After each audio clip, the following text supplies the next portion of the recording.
Hey, it's Kyle here, and I'm really happy to have a new video up on the channel. It's been a little bit since I did a video, got really busy with work, and actually the video I'm doing today, I tried to do last week, and when I went to edit it, it just didn't turn out very well, so it required a refilm, so sorry for the delay, but I hope you'll enjoy this video. And today I'm talking about the Grimm's Fairy Tales. I just finished reading a complete collection of the Grimm Fairy Tales. I've read selected versions of their fairy tales in the past, but this is the first time I've read the complete collection. Really enjoyed it a lot. I'd strongly encourage anybody who hasn't read some of the original Grimm Fairy Tales either to find a book that has selected fairy tales or find a complete version like this. I think you'll really enjoy it. There's a lot of stuff you'll get out of it, probably because so many stories and books, movies, and TV shows today are based on either a little bit or a complete retelling of a fairy tale that the Grimms did. So there's a lot of stuff now in modern entertainment that I find a little extra layer of enjoyment by going back and reading the original source material in the Grimm's fairy tales. So one little tip I had, if you're going to read the complete collection, it is really long. I mean, my version's close to 700 pages. I know it comes in different versions, so the page count will differ a little bit depending on which version you get. But it's a really long book, and you're breaking down, you're reading fairy tales that are anywhere from like a half a page long to 3 or 4 pages long. So what I did, instead of reading the book all at once, which I usually just always read one book at a time in one sitting before I start another book. But this one, I could tell it was going to take me about a month just to read this book straight through.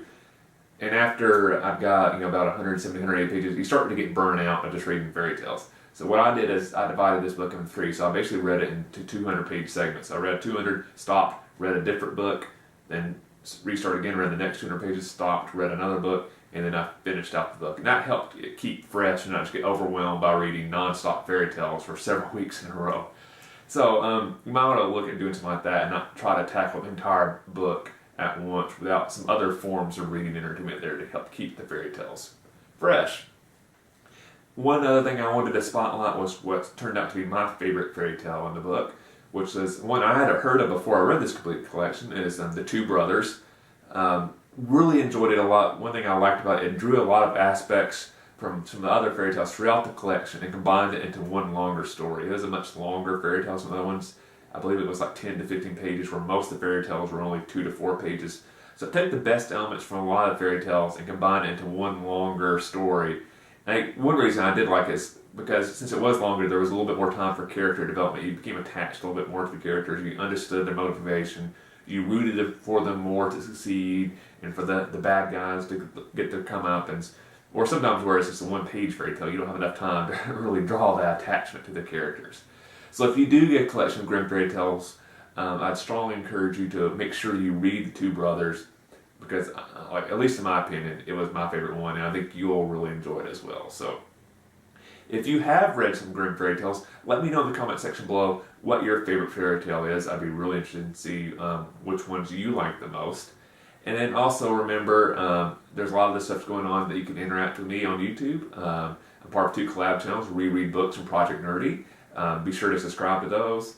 And then also I have set up a Facebook page for this channel, so it's a great way to kind of keep up to date with all the stuff I'm doing on YouTube, on this channel, and other places, and interact with me if you want to ask me questions, stuff like that.